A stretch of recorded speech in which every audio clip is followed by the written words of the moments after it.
Nunca se esqueça do que sempre deve ser lembrado. Como Deus tem falado comigo sobre essa frase desde 2022. Depois de ter trilhado um longo caminho de curas profundas e de muitos ajustes em minha jornada pessoal, eu perguntava para Deus: Senhor, e agora? Quais são os próximos passos? E a resposta de Deus foi com duas frases que carregam o mesmo significado, que eu revivo essas frases diariamente. O Senhor falou ao meu coração o seguinte: filha, nunca se esqueça do que sempre deve ser lembrado. E ele reforçou ainda numa outra frase que tem o mesmo sentido: e sempre se lembre do que nunca pode ser esquecido. Eu anotei imediatamente essas frases quando elas vieram à minha mente para que eu nunca me esquecesse. E eu entendi que dali para frente, por mais que o próprio Deus me ensinasse coisas novas, essas anteriores que eu aprendi nos últimos anos, neste processo que eu trilhei de cura e de transformação, deveriam funcionar como base, como fundamento para a minha caminhada.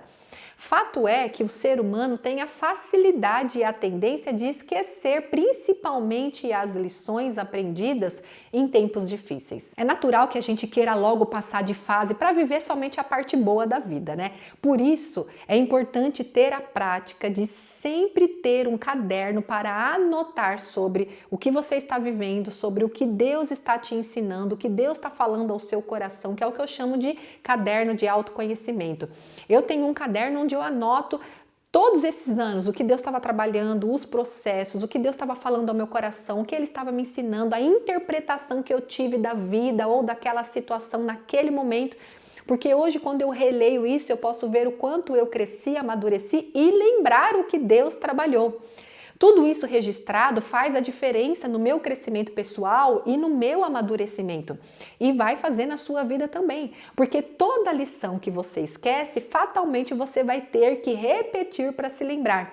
E o que você prefere? Passar novamente a dor de viver aquela experiência para você se lembrar o que Deus já te ensinou uma vez, ou ler o seu caderninho, revisitar ele para você se lembrar e não ter que viver a experiência. Com certeza, viver a experiência trará muita dor, né? O caderninho ele funciona muito bem em relação para que você sempre se lembre do que nunca deve ser esquecido. Anotar também nos ajuda a lembrar do que Deus já fez no passado e trazer esperança para renovar a nossa fé, entendendo que Ele também vai fazer no presente diante desta situação e que Ele também vai fazer no futuro. Eu gosto muito daquela passagem de Lamentações 3:21 que diz: quero trazer à memória aquilo que me dá esperança. Se você está enfrentando dias maus, pegue esse seu caderninho, eu ensino a fazer o diário de bênçãos, o diário de gratidão, que é a mesma coisa, e vou deixar o link aqui de como você fazer para te ajudar, tá?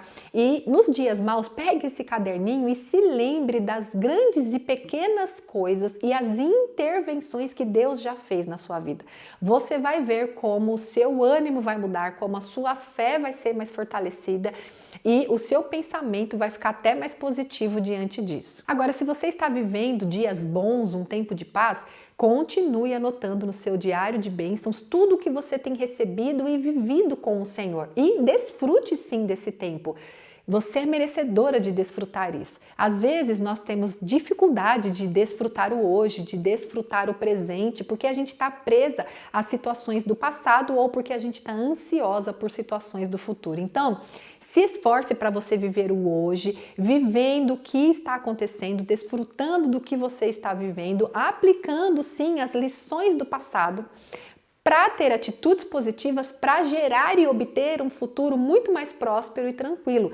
Mas o seu presente deve ser vivido com muita gratidão no coração, para que lá na frente, no futuro, se passar por uma situação difícil, você possa pegar esse caderninho e se lembrar daquilo que não pode ser esquecido. Deuteronômio 8, nos versículos 10 a 14, traz um alerta que eu gosto sempre de me lembrar em relação à gratidão.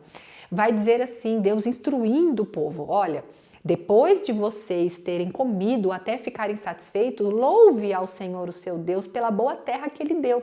Tenham o cuidado de não se esquecer do Senhor, do seu Deus, deixando de obedecer aos seus mandamentos, às suas ordenanças e aos seus decretos que hoje lhe ordeno. Não aconteça que depois de terem comido até ficarem satisfeitos, de terem construído boas casas e nelas morado, de aumentarem os seus rebanhos, a sua prata e o seu ouro e todos os seus bens, que o seu coração fique orgulhoso e que você se esqueça do Senhor, o seu Deus, que os tirou da terra do Egito, a terra da escravidão. Como esses versículos falam comigo. Porque a gente tem a tendência a esquecer até as fases difíceis que a gente passou, né? Eu sempre falo para o Senhor, Deus, mantenha o meu coração grato, mantenha o meu coração lembrando de todas as fases difíceis financeiras que eu passei, ou fases difíceis no trabalho. Não que eu quero ficar nessa fase, não, eu quero cada vez mais coisas melhores e boas, mas eu não quero me esquecer que um dia eu já passei por aquilo e que por causa do Senhor, né? Como diz aquela canção, nunca me deixes esquecer que tudo que tenho, que sou e que vier a ser vem de ti, Senhor, né? Peça ajuda ao Espírito Santo para você perceber as lições que ele tem te apresentado neste tempo. Anota nesse caderninho do autoconhecimento. Aliás, vou deixar o link aqui do caderninho do autoconhecimento também, junto com o link do Diário de Bênçãos, tá? E essa dinâmica desse exercício de escrever sobre o que você está vivendo e de ser grata com o que você tem recebido, com certeza vai ajudar a você a nunca se esquecer do que sempre deve ser lembrado, tá? E para te lembrar, compartilhe esse vídeo, curta, se inscreva no canal para continuar recebendo os vídeos. Deus te abençoe e até o próximo Drops Emocionais.